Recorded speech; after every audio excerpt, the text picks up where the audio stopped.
د طالبانو لپاره زیات بد خبر. د طالبانو یو لوړپوړی چارواکی له داعش ډلې سره د لاس لرلو په خاطر ونیول سو چې یاد کس له طالبانو څخه بیرته وتښتېد. دا چې دغه لوړپوړی چارواکی څوک دی او څنګه له داعش ډلې سره یو ځای سوی و، بشپړ حال را سره همدغه روانه ویډیو کې کتلی سئ. سلامونه قدرمنو لیدونکو، زموږ مشال پریس یوټیوب چینل ته ښه راغلاست. د داعش د همکارۍ په تور نیول سوی ولسوال وتښتېد. په تخار ولایت کې د طالبانو یو ولسوال چې له اسلامي دولت یا داعش سره د همکارۍ په تور نیول سوی و وتښتېد.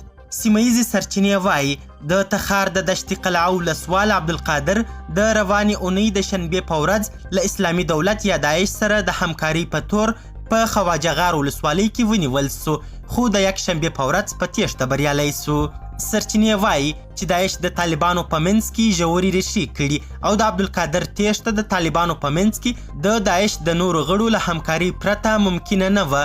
مخکې تر دې چې طالبان افغانستان ونیسي، ډیرو لویدیځو رسنیو او چارواکو اټکل کاوه چې داعش به د طالبانو په وړاندې په یوه قوت بدل سي.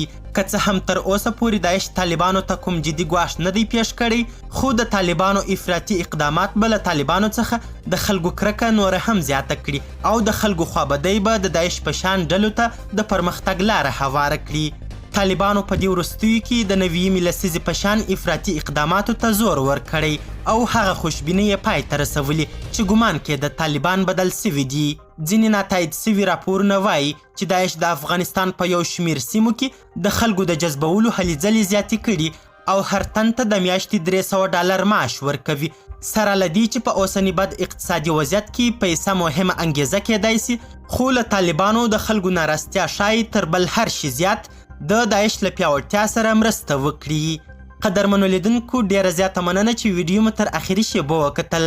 د لا زیاتو او په زړه پورې خبري مطالبو لپاره زموږ همدغه مشال پریس یوټیوب چینل سبسکرایب کړئ. تر بیا او بلې ویډیو شاخت او ښې چارې د الله په امان.